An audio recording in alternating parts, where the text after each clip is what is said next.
Alright guys, welcome back to Dava Speaks. Aku Tuku Dava, seorang content creator public speaking. Aku share public speaking di Instagram dan juga YouTube. Di Instagram dan juga TikTok. Dan juga di YouTube aku bisa share tentang self-development. Usia aku 23 tahun dan alhamdulillah sekarang aku udah ngejabat sebagai ini di kantor. Dan aku punya sosial media ini dan juga ini. So di sini aku bakal share tips sama kamu gimana caranya jadi orang yang punya karir yang moncer di usia muda, alhamdulillah. Dan tahu tujuan karir kamu tuh apa sih.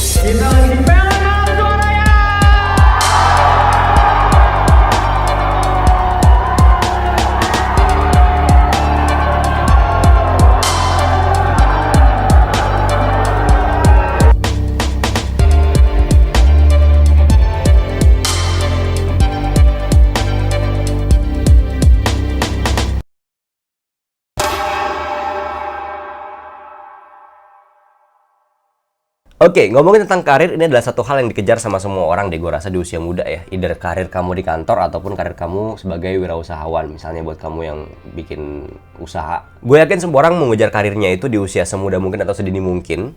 Karena mereka pengen mencapai financial goals-nya secepat mungkin yang mereka bisa.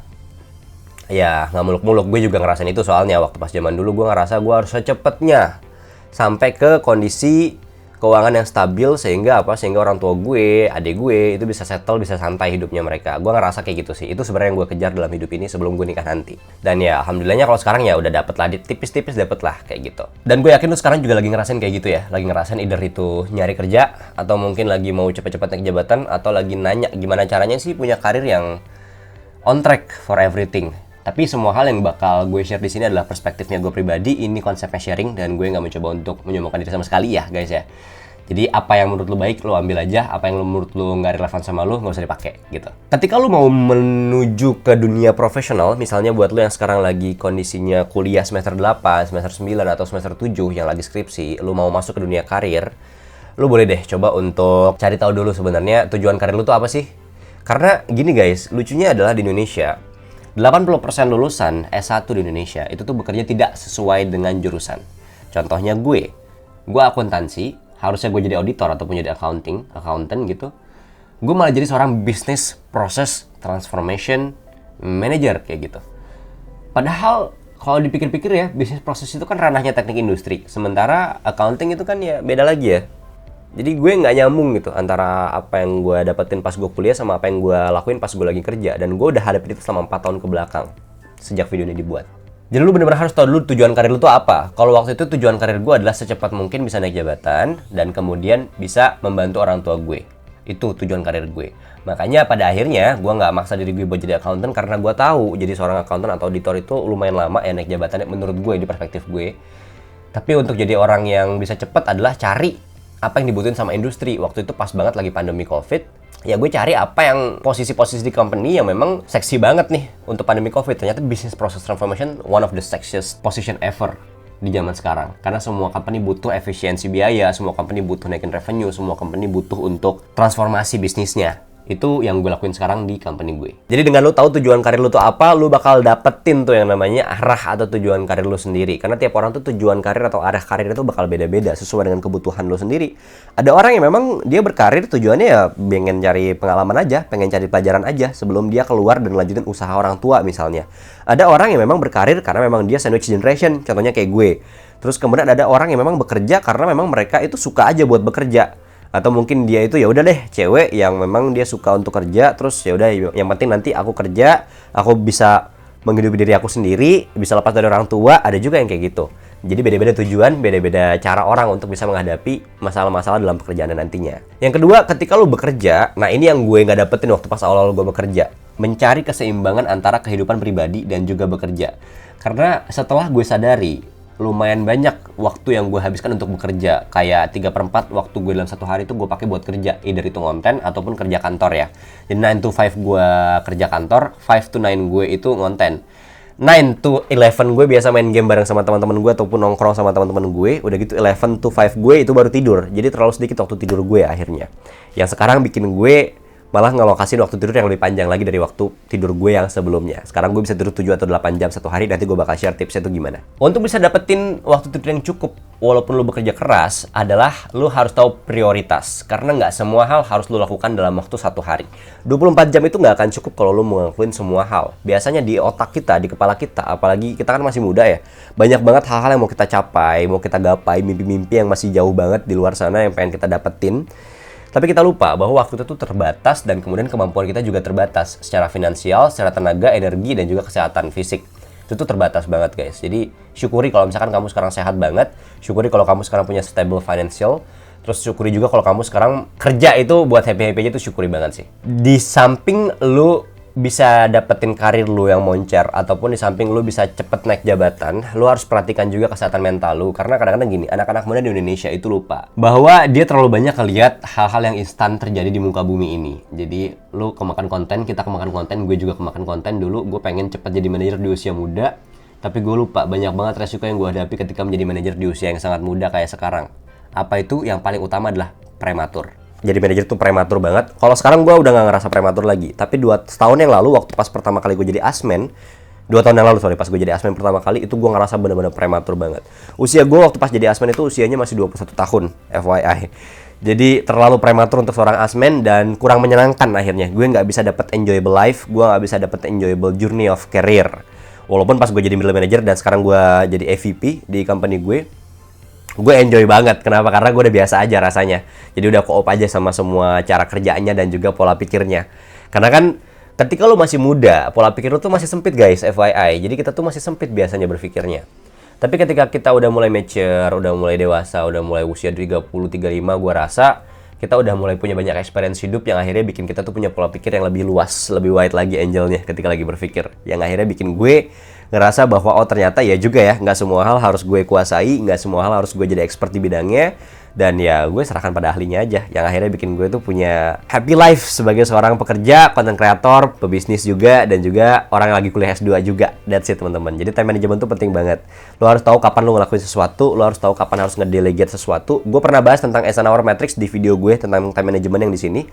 Lo coba buka aja deh, itu berhasil bikin gue survive di 3 tahun ke belakang. Dan memuaskan semua hal yang gue lakukan, alhamdulillahnya. Terus yang kedua, juga nih masih ketika lo mencoba untuk naik karir, ada possibility di mana lo akan kehilangan beberapa hal. Itu opportunity cost. Contohnya gini, ketika lo ngejar karir bisa jadi lo akan kehilangan teman-teman lo perlahan. Itu udah opportunity cost, jadi tergantung lo memilih yang mana. Kalau gue kehilangan teman-teman jelas, tapi sahabat enggak. Karena sahabat gue alhamdulillahnya low maintenance semua. Jadi nggak perlu yang selalu ketemu, tapi tiap ketemu selalu hangat kayak gitu. Tapi kalau misalkan lo ngerasa bahwa lo kehilangan itu, lo lihat lagi, apakah lo ada di track yang tepat. Lo kehilangan temen lo sama dengan kehilangan hidup lo, atau kehilangan temen lo sama dengan mendapatkan hidup yang lebih baik. Kebayang ya? Jadi kadang-kadang kita kehilangan teman sama dengan kehilangan hidup, karena teman-teman yang kehilangan tuh teman-teman kunci dalam hidup kita. Atau kita kehilangan teman-teman yang memang ya fake friends aja, jadi ya mereka hilang aja, biarin aja mereka hilang kayak gitu. Yang bagus justru yang kedua menurut gue pribadi. Tips yang ketiganya adalah lo harus buat keterampilan baru. Jadi lo harus cari banyak keterampilan baru di luar dari keterampilan lo sekarang, atau lo coba untuk kembangkan keterampilan lo sekarang. Misalnya di Indonesia ini sertifikasi S2 lo, gelar lo itu masih dipakai banget. Ijazah lo tuh masih kepake banget untuk bisa dapetin posisi di company menurut gue pribadi. Terutama buat lo yang di BUMN ataupun negeri sipil kali ya. Kalau di swasta, ya beberapa swasta masih mempertimbangkan banget sih. Terutama di kantor gue misalnya masih mempertimbangkan banget. Jadi masih fair enough banget buat gue. Kalau gue berkarir itu tuh pure bukan gara-gara ijazah gue, tapi pure gara-gara sertifikasi gue, which is gue sekarang Lean Six Sigma Black Belt.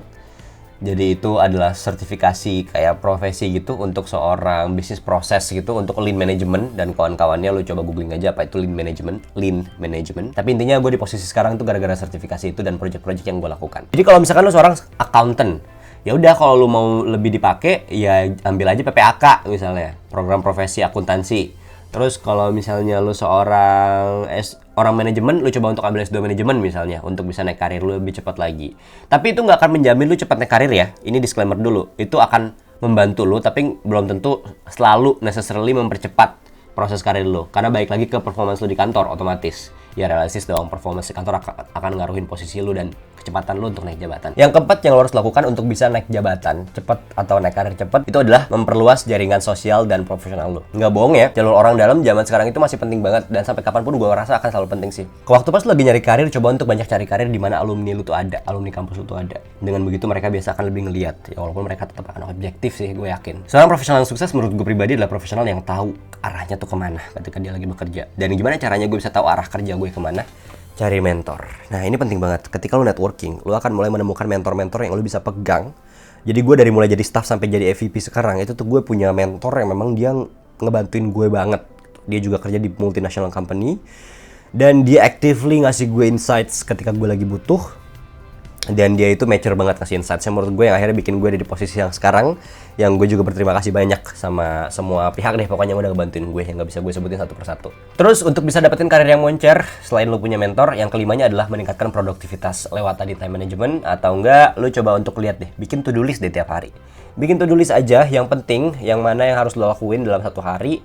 Yang gak penting lu tinggalin dulu deh, karena yang gak penting itu bakal bikin lu tuh buang-buang waktu. Yang penting-penting aja yang lu lakukan dalam satu hari. Cukup 3 atau 4 achievement yang lu lakukan satu hari itu udah cukup bikin lu tuh happy dan bikin lu tuh produktif sebenarnya. Tapi achievement yang tangible ya, kelihatan, measurement, specific, achievable, pokoknya smart lah.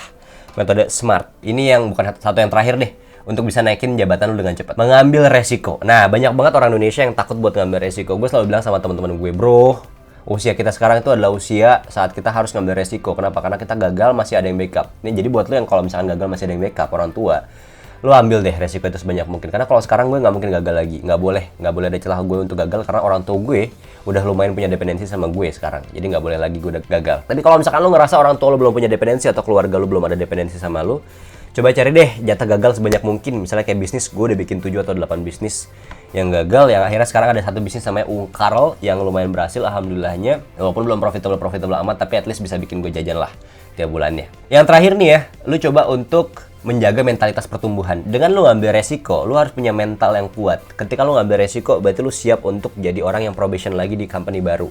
Banyak orang yang nggak siap sama ini. Padahal sebenarnya probation itu adalah hal yang biasa aja, yang memang dialami sama semua orang yang bekerja. Jadi lu nggak usah terlalu self-centered menganggap bahwa probation lu itu adalah satu hal yang paling melelahkan. Nggak juga, biasa aja. Tapi justru probation itu adalah ajang lu untuk belajar.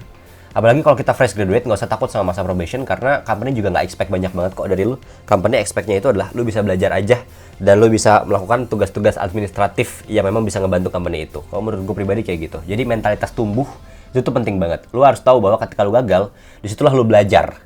Tapi ketika lu berhasil, disitulah lu harus lebih banyak lagi belajar dari keberhasilan lu. Sehingga apa? Lu harus bisa konsisten dari keberhasilan lu. Karena orang-orang yang konsisten yang bakal berhasil terus kalau menurut gue pribadi. Gitu. Jadi itu dia tadi 7 tips untuk bisa dapetin karir yang moncer.